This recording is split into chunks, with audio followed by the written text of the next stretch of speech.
Good morning, everyone, and thank you so much for joining us. This is Josh Eddy from the California Department of Food and Agriculture, and we'll be getting started momentarily as people are still logging in. Thank you.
Good morning, everyone. This is Josh Eddy with the California Department of Food and Agriculture, and thank you so much for joining us here today. We have two great presenters from the California Department of Public Health and from the U.S. Food and Drug Administration to discuss export documentation program for processed food products. As the California Department of Food and Agriculture, we work very closely with our colleagues at the U.S. Department of Agriculture and the U.S. Commercial Service, as well as the Western United States Agricultural Trade Association, USADA, to provide export programs and training to California businesses. Through the Learn, Connect, and Compete platform, we are able to provide not only technical trainings and education, such as events like this, but also connect to foreign buyers and to trade through export promotions, promotional funding, trade missions, inbound activities, and other platforms to advance export promotions. One of the key questions that we have when we connect with businesses across the sector, and that's probably anywhere from 300 to 400 businesses per year, is the issue of export documentation for processed foods.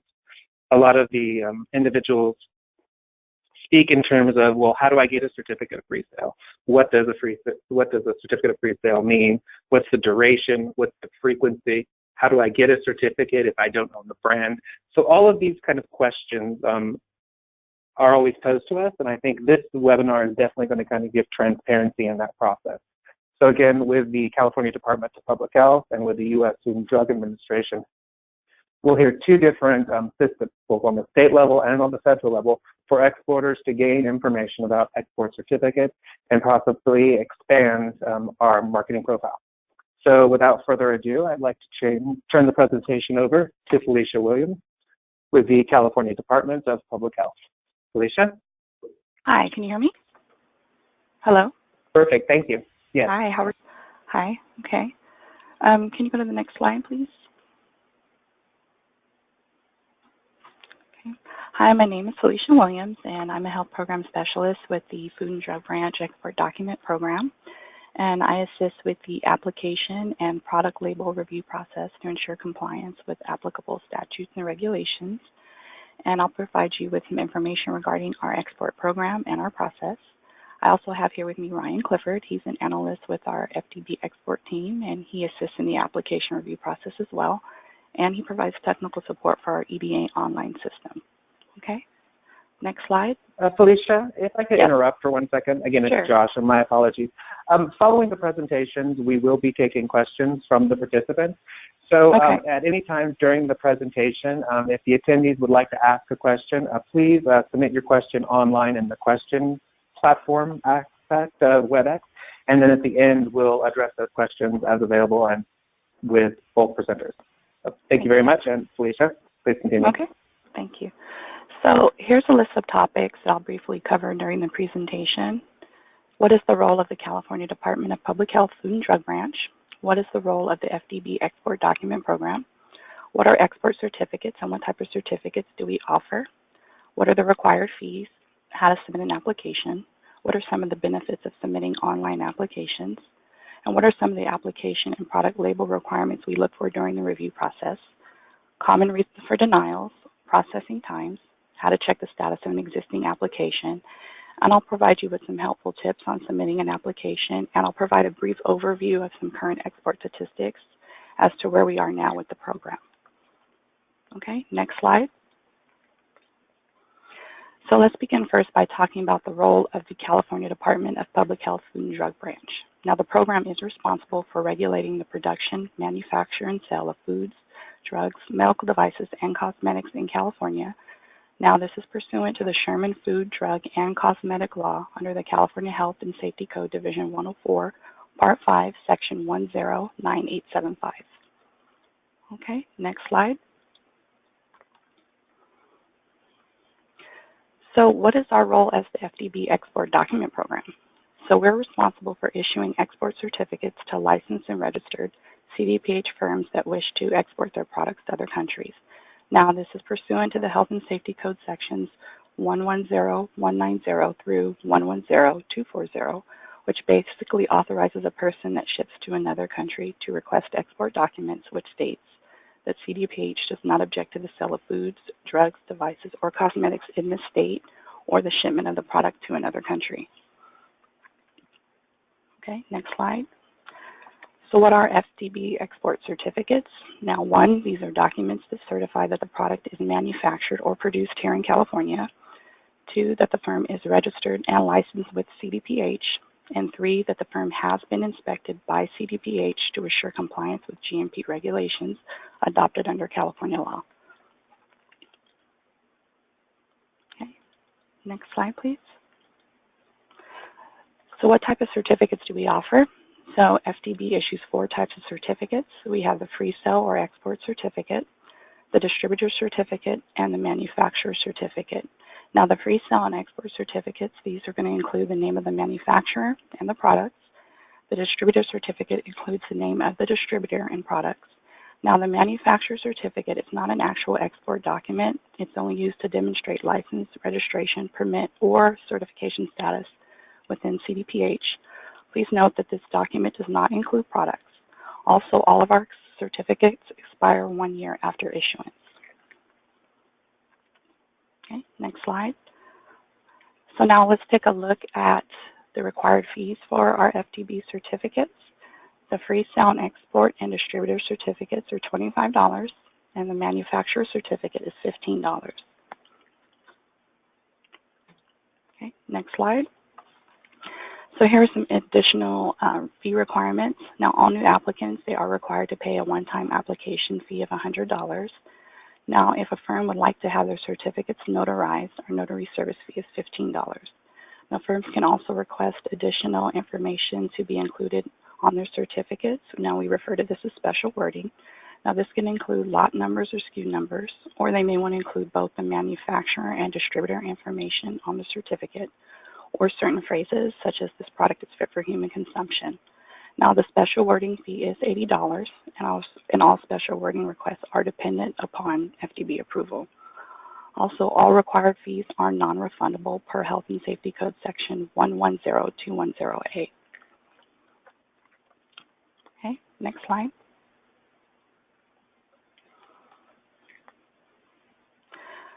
So how to submit an application with us. Now, firms can submit an application one of 2 ways. Either they can submit a hard copy application through the mail using Form 8582, or they can apply electronically through our EDA Online system, which I'll provide information on in the next slide.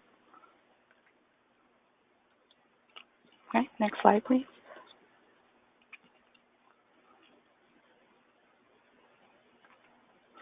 Now, if a firm is requesting to submit applications through the EDA system, an account has to be set up for the user.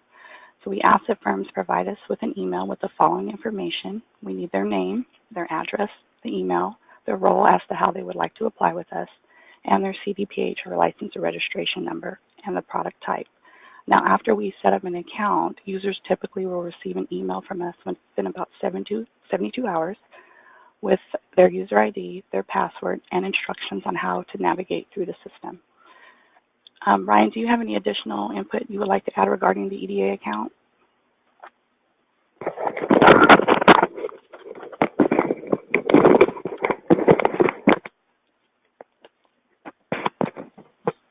Hello.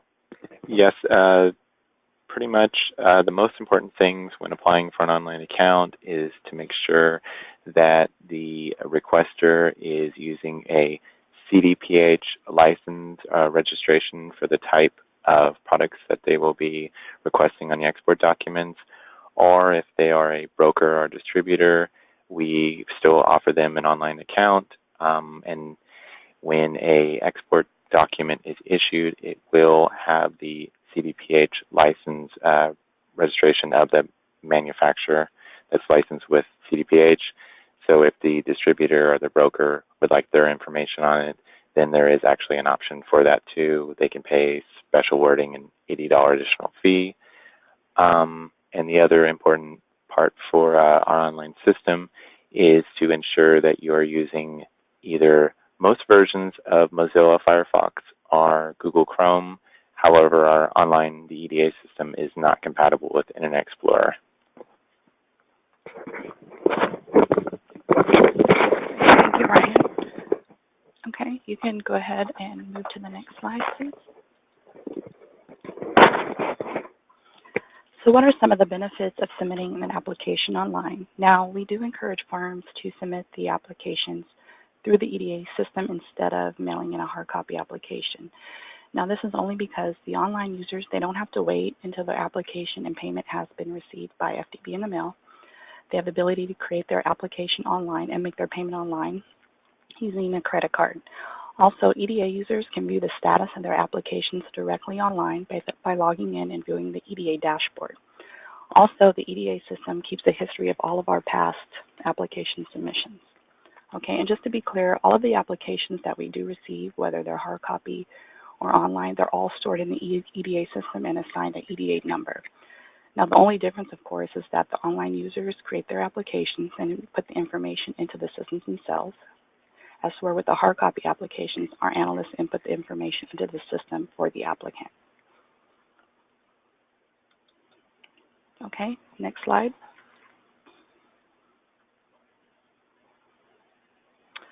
So now let's move on to the application and product label requirements. Now, all firms must submit a complete application package to us. Now, this is going to include product labels for each product that they'll be exporting. Now, for hard copy applications, firms can submit either the actual product label, scan images of the label, or they can provide their labels in a CD or USB drive. Now, for EDA online submissions, firms can upload their labels into the system, either in a PDF format or a zip file. Now, firms are also required to provide us with a prepaid return shipping label for their certificates. In addition, all required fees must be submitted with each application, and the fees for the hard copy applications can be made by check or money order. Now, the fees for the online submissions can be paid by Visa or MasterCard only. We do not accept American Express.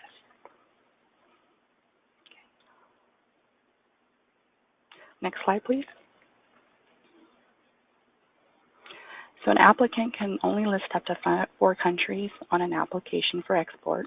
A maximum of 25 products may be listed on an application. Now, applicants will need to submit additional applications if certificates for more than 25 products are needed. Now, if an applicant has organic and non-organic products, they must be submitted on separate applications. Now, this is the same for bulk and consumer products as well. Also, now, product labels must be submitted in English or in dual language with English. We will not issue certificates in an exclusive foreign language. We do adhere to the California Health and Safety Code section 110220B5, which specifically exempts products solely intended for export from being eligible for export documents. And a product with a foreign language only label is considered an export-only product since it cannot be marketed in the United States. So a product that cannot be marketed in the United States does not meet the requirements documented in the export certificate text. However, if a firm would like to include information in the foreign language with the English language on the certificate, this would fall under the special wording category that I mentioned before. For example, a firm can elect to have the foreign name of the product along with the English name listed on the certificate as long as they pay the special wording fee. Okay, next slide, please. Okay, so product labeling requirements. Now, to ensure that the product labels comply with the FDA and the CDPH Food and Drug Branch labeling regulations, here are some of the requirements that we do look for when reviewing product labels for both consumer and bulk products. So we check for the statement of identity or name of the product, the description of the product, and this provides us with information on what the product is or its intended use. We look for the net weight declaration, which is used as a unique identifier for the various products in the shipment. We also look for supplemental or nutrition facts for dietary supplements and conventional foods, an ingredient list, name and address of the responsible firm, and the country of origin, USA. Okay, next slide, please. So here's a few other examples of information that we look for during the label review process as well. Now, for dietary supplements that include structure function claims, we check to make sure that the FDA disclaimer is listed. And we also look for specific warning statements. Now, for example, if the product label has the iron overdose warning statement, depending on how the product is packaged, for example, if it's a blister pack, we'll check to make sure that the statement appears on the information panel of the immediate container label and the information panel of the retail package label. Now, for products that are labeled as organic, we do look for either the organic certification symbol or the name of the certifying agency on the information panel of the label. Okay, next slide. So common reasons for denials. Now, after the review process takes place, many applications are returned to the firm with deficiencies. So for the sake of time, I'll highlight a few of the common reasons why the applications are returned. The product description may not be clearly defined, or the statement of identity isn't adequate. The net weight declaration isn't listed on the application or the product label. The name and address of the responsible firm isn't listed on the label, or the product label may include an unimproved health or disease claim. The information listed on the product label may imply that the product is not manufactured or produced here in the state of California. The information on the product label may not be in English, or as I mentioned previously, the product label may be missing the appropriate disclaimers or warning statements. Now, all firms are notified by email of the deficiencies and are granted 30 days to correct the deficiencies. Next slide. So many applicants that contact FDB, they want to know how long does the application review process take and when will they receive their certificates. So we typically tell applicants that it can take up to 10 business days. Now, this is dependent on staff workload and how many applications we receive during the week, whether or not all required fees have been submitted to FDB, and whether or not there are any product label or application deficiencies. Okay, next slide. Now, how to check the status of an application. Now, as I mentioned before, EDA Online account users, they can log into the system and view the status of their applications on the EDA dashboard. Applicants can also send an email to us at fdbexports@cdph.ca.gov, or you can contact us directly at our main line at 916-650-6500. Okay, next slide. So now that I've provided you with an overview of our export program and our application process, I'd like to provide you with some helpful tips that we do recommend to our firms. So we do ask firms that are submitting more than 10 product labels to try to submit them in the same order as the products are listed on the application. Now, this makes it easier for our label reviewers to locate and match the appropriate label with the product name listed on the application. Now, due to the large number of applications we receive and review, taking time to ensure that all of the product labels are in the correct order can delay processing time. Also, for consistency purposes, we do ask the firms to ensure that the product name and net weight listed on the application matches with the information on the product label, because we want to make sure that we record the information correctly on your certificate. Also, we ask firms that we ask firms to thoroughly review the information on the application before submitting it to us, because our analysts cannot make edits to your applications once they've been received. And again, all firms must obtain a CDPH or license registration number before submitting an application to us. Also, all fees must be submitted to FDB Exports before we process your application. Now, if our cashiering department receives a check payment without an application attached, they will return the check back to the firm, okay? And we do ask now, when submitting a hard copy application by mail, we ask customers to try and wait at least 10 business days before inquiring about that application, because it does take time for the application to reach the export desk from cashiering, and we do have to wait until the payment has been cleared. Lastly, we do not have an expedite service, okay, and all of our applications are processed and the order received. Okay, so next slide. So now I'd like to provide you with some current statistics for the export program, where we are now. So from 2017 to 2018, we received 6,000 applications and 14,000 certificates were issued. Other certificate types issued, we had 42% that were free sale, 34% export, 19% manufacturer, and 5% distributor. Now the top 5 countries for export are China, UAE, Colombia, Mexico, and Indonesia. Okay, next slide. So this concludes the end part of our presentation. If you have any additional questions after the webinar, please feel free to email us at fdbexports@cdph.ca.gov. Thank you. Perfect, Felicia, thank you so much. We greatly appreciate that. And I do have kind of a handful of questions that we received kind of following your presentation that we will address at the end following our presentation by the U.S. Food and Drug Administration. So at this time, I'd like to introduce Kate Mack with the U.S. Food and Drug Administration, who will provide an overview of the federal export certification system. I think one of the things, Kate, that and Felicia, if you're still on as well, one of the limitations that we have here in California is that California's system is only able to certify for products manufactured here in California, where the FDA system is allowed to certify products not only here in California, but across the United States. So I think that's a big benefit for some of our export management companies that facilitate exports from a variety of states. So Kate, if you're online, we'd love for you to take control. Hi, Josh. It's actually Mara. So this is Mara Burr with FDA. I'll be doing the overview, and then Kate will move into the specifics on how the process works. So can you move it to the next slide, please? One more. So I just wanted to provide a quick overview of the export certification provided by the Food and Drug Administration, and specifically the Center for Food Safety and Applied Nutrition. In 2011, the Food Safety Modernization Act updated the Federal Food and Drug and Cosmetic Act to include foods as part of the mandatory export certification that FDA would issue. And it basically lays out 2 requirements.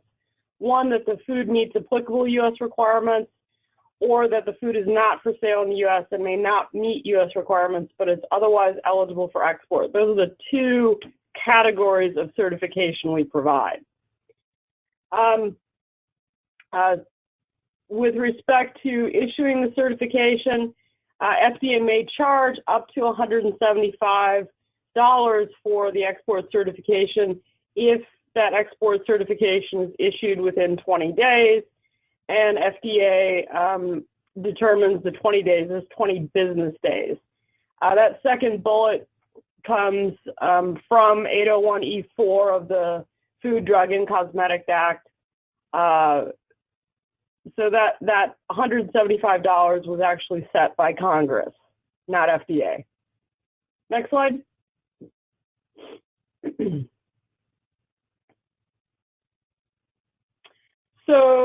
with respect to the actual certification under Section 801E4, excuse me, of the Food, Drug, and Cosmetic Act, there are the two types of certificates that I mentioned before. The first is a certificate to a foreign government, and this certifies that the product or products may be marketed in and legally exported from the United States. As the top bullet indicates, these are for conventional foods, food additives, food contact substances, and infant formula. The second type of certification is the Certificate of Exportability, and this certifies that export-only products meet the requirements of Section 801E1 of the FD&C Act and may be legally exported. And we'll turn to that in a moment. Next slide, please.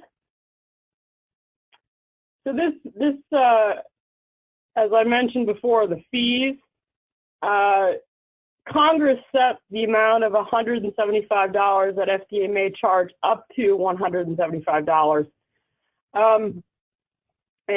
Based upon a calculation of costs related to issuances of certificates, the fee structure that we've come up with is $175 for the first certificate, $155 for the second certificate for the same products issued in response to the same request, and $100 for subsequent certificates for the same products issued in the same request. Next slide.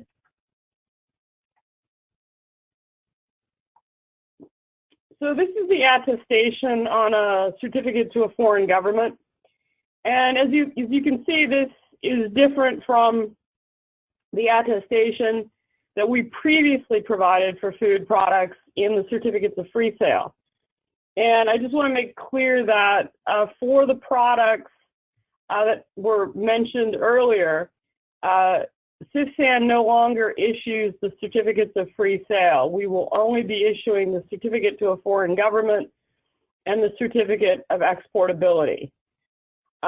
With respect to the attestation here, you can see it says the product described above and the manufacturing processing facility where it is produced are subject to the jurisdiction of the Food and Drug Administration under the Federal Food, Drug, and Cosmetic Act. It is certified that the above products may be marketed in and legally exported from the United States of America at this time. The manufacturing or processing facility in which the product is produced is subject to periodic inspections.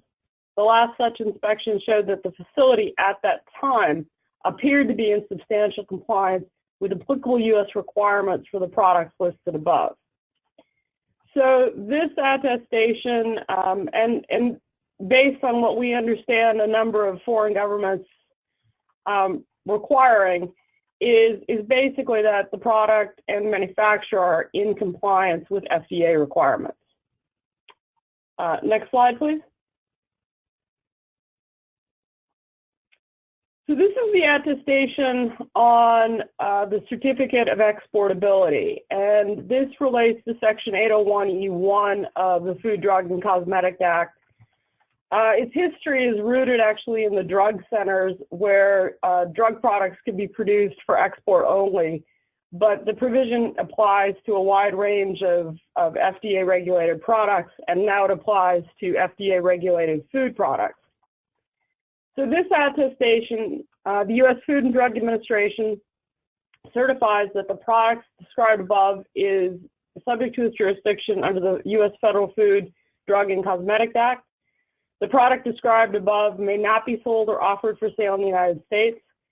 The company is certified to the U.S. Food and Drug Administration that the product accords the specifications of the foreign producer. The product is not in conflict with the laws of the country to which it is intended for export. The shipping package for the product is labeled on the outside that it is intended for export, and the product is not sold or offered for sale in the United States. Based on the information above, the product listed may be exported pursuant to Section 801E1 of the Act. Next slide.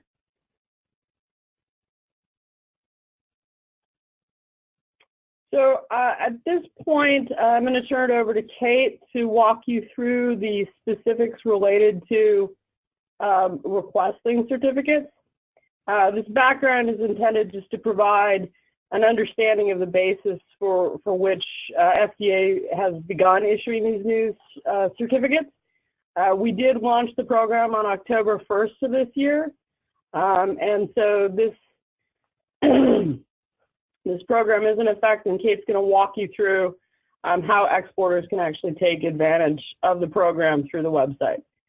So I'll turn it over to Kate.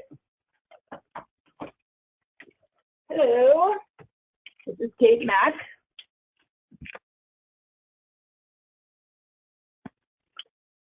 For the new certificates, we've launched a new system. It's called the CIFSAN Export Certification and Tracking System. We call it CIFSAN ECATS for short. You may request up to 25 certificates per application. And you can either do that by requesting multiple certificates. You can request 25 certificates for one country, or you can request one certificate for 25 countries, or kind of any combination in between that lands at 25. We also have a limit of 25 products per application. We issue our certificates via PDF, and so you can download them immediately after they are available. We know some people who haven't been working with us often ask, you know, will the importing country actually accept it? And we have had tremendous success in getting the importing countries to accept PDF issued certificates.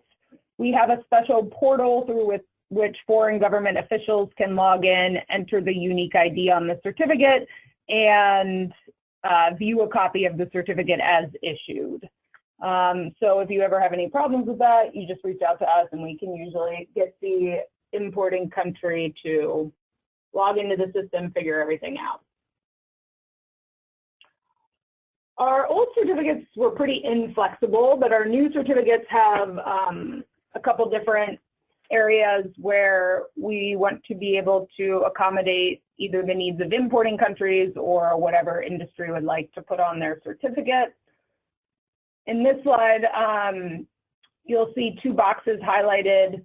For one says manufacturer processor name and address, and the other says exporter name and address. We allow you to select what kind of label gets put into that field, and also how many entities get printed on the certificate. So Kate, you can specify. Yeah. Hi, Kate. It's Josh.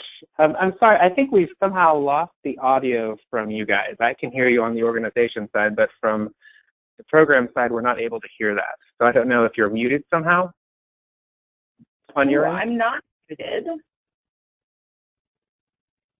Do you want to?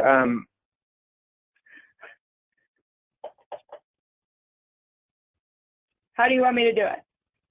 Okay, I think we can continue. I think some of us are able to hear and some are not. So if you can continue, and we'll try to work on it on this end. Sorry for the interruption. Are you sure? Yes. Okay. So hopefully you can hear me. We allow persons requesting certificates to specify up to 2 entities to print on the certificate. It could either be the manufacturer, the exporter, the consignor, or the distributor. And just to show you a view in our system, next slide. Sorry, I've been forgetting to say that. When you're logged into the system, you'll see the option of identifying 4 different entities. You need to add a manufacturer, but you don't have to add anything else. And then you can click whether or not you want to display that on the certificate.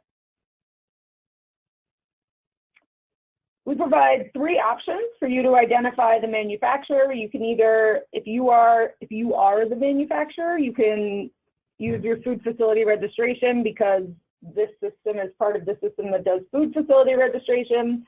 You can also enter an FEI number or a DUNS number if you don't know either of the other 2 options. With regard to product information, we added a number of optional fields into our system. Next slide, please. Next one. Yeah.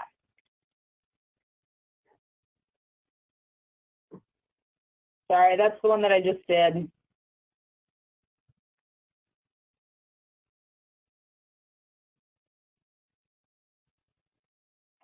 Can you go on to the next slide? There you go. I know there's a couple seconds. Oh, no, now it's too far.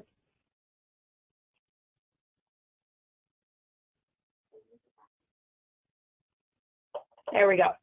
So for product information, we allow you to put up to 25 products on the certificate. There's a ton of optional fields in there, and you can select which 4 fields get printed on the certificate. So if you want to print the production date and expiration date, you can do that. If you want to provide an additional product description, you can do that. There's a lot of flexibility there. Next slide, please.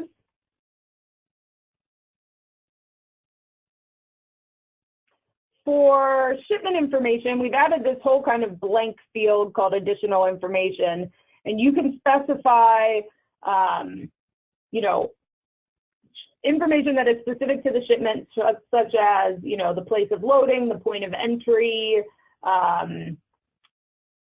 the container or seal number. This is really just a place where we're allowing you to put information that the importing country might require, but that it isn't necessarily verified by us. You may also request specific language. So if a country requires a specific sentence, or you know, you want to add something just to travel with the product, you can request that that be added in this box here. We do review that information, so you know, we're not willing to make any statements such as this is the best box of cereal I've ever had in my entire life, but something that's relatively benign would totally get through. And I think that's all we have. I'm not sure if Mara mentioned it.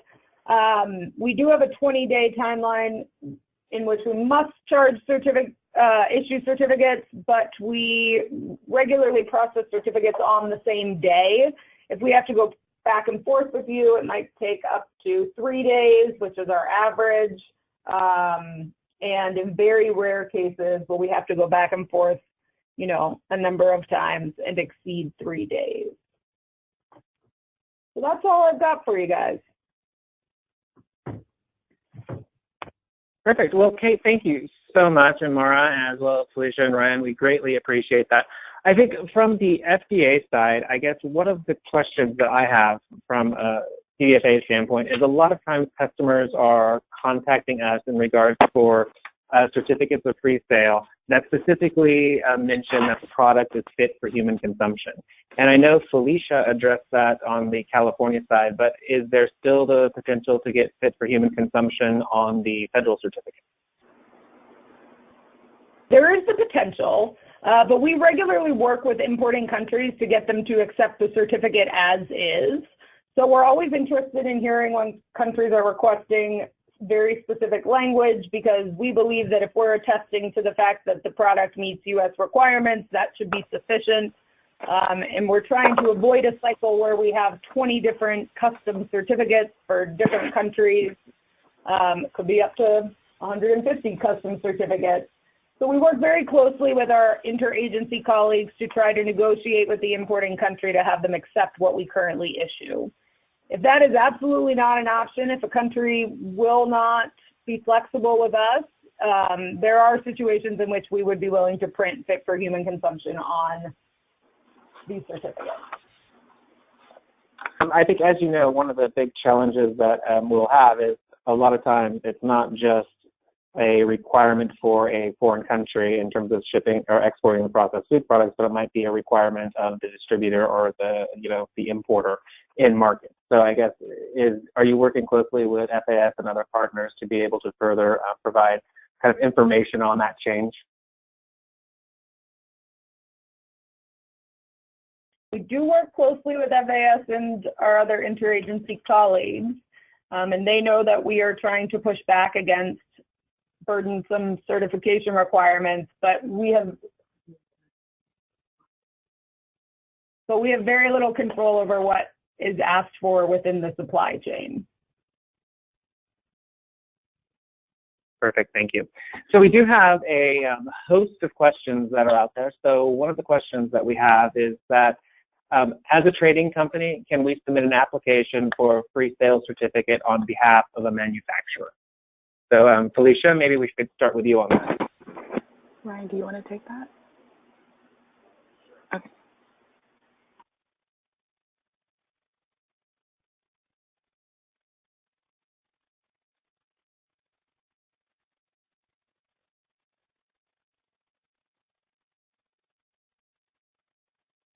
Felicia?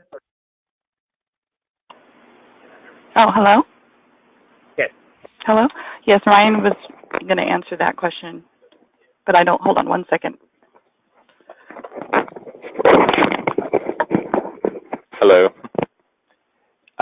Pretty much if they are using a licensed, CDPH licensed manufacturer's registration number or license number, depending upon the product type they're going to be requesting export documents for, then they could submit that.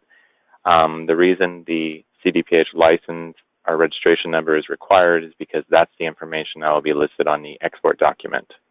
So typically we get other companies that request and they're using another company's license or registration, and the only way that they would be able to get their own information on there is they would be able to pay a special wording fee, and that's somewhat common now. Perfect. And Ryan, I think I have a quick follow-up for you as well. As a company, this entity works with manufacturers based on their states like Ohio and Texas. Can the California-based company request a certificate of free sale since they're based here in California for those other products?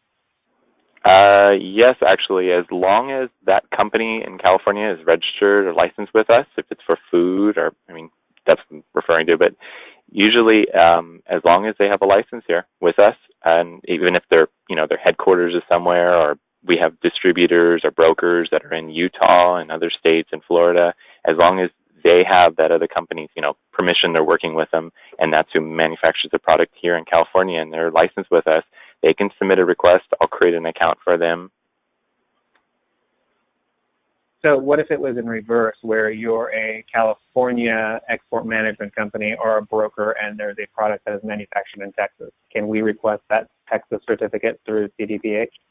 Unfortunately not. If the product was manufactured outside of California, no. That's the stickler. That would be the only requirement. Perfect, thank you. And then I don't know, Kate, do you want to kind of circle back in terms of, as a trading company, can you submit an application on behalf of a manufacturer? Yes. Essentially, anybody can submit an application for products that are manufactured anywhere. The only thing you'll need to know is either the FEI number or the DUNS number for the firm. And DUNS numbers are publicly accessible. There's actually a website where it's connected to FDA databases to help you try and find an FDA registered firm. But you can also just go to the Duns & Bradstreet website. The key is that you pick the right firm, the right name and address, but as long as you can identify the manufacturer, you can request a certificate. Perfect. I think another follow-up that we have is that as an exporter or an export management company kind of broker and not the manufacturer, would we need to send you the product sample to you for the certificate of exportability, COE? Would you need to send us the what? Product samples. Oh, we don't require samples. We do require product labels, but no samples. So can the exporter send you those labels, or does it have to be sent by the manufacturer? Whoever is filling out the application is going to upload the labels into the application. So if you're just an exporter, you can upload the label into the application. That's just fine. Thank you. One other question that we had early on, and Felicia, this is towards you. How long are EDA online accounts valid for?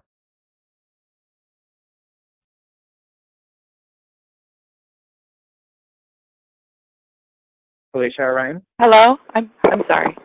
Hello? Yes. Can you hear me? Yes, we can. Okay. So you asked about the EDA online accounts? Yes.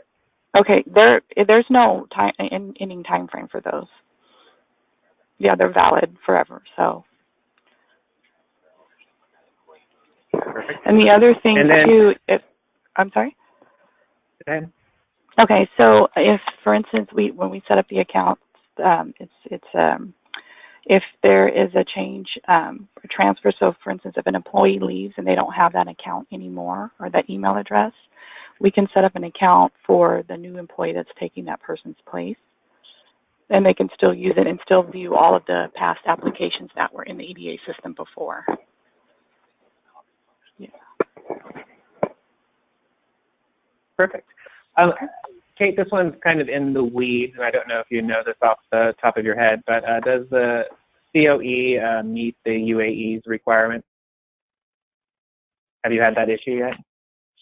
The certificate to a foreign government meets the UAE's requirement.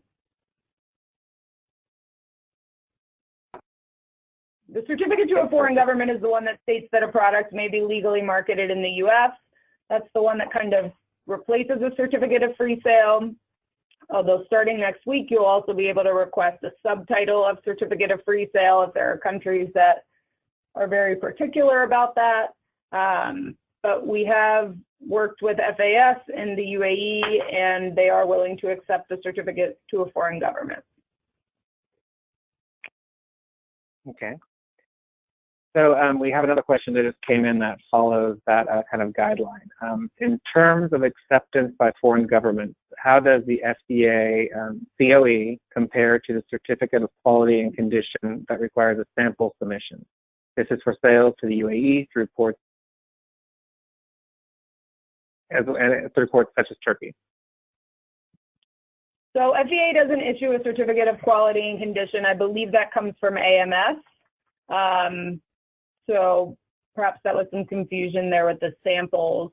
The certificate of exportability is only for products that are not manufactured in that cannot be sold in the United States.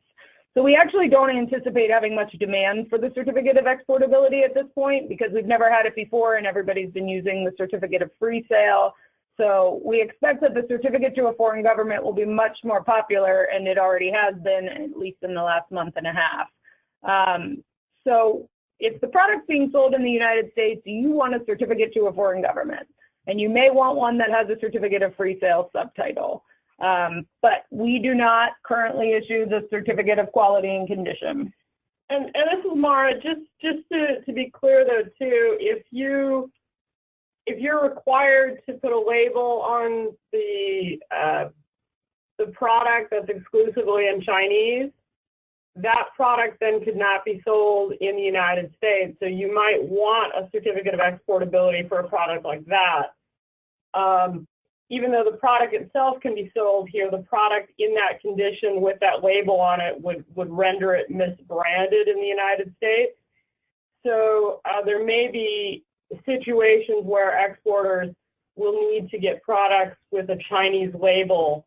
So or a Chinese or a foreign label, a label in a foreign language, sorry.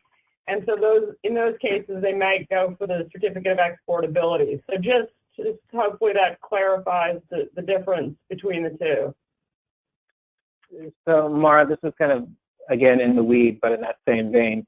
So if we are selling a product in the United States, but we are exporting a product that's not under the same label, can we get a CFG and the COE or just the COE?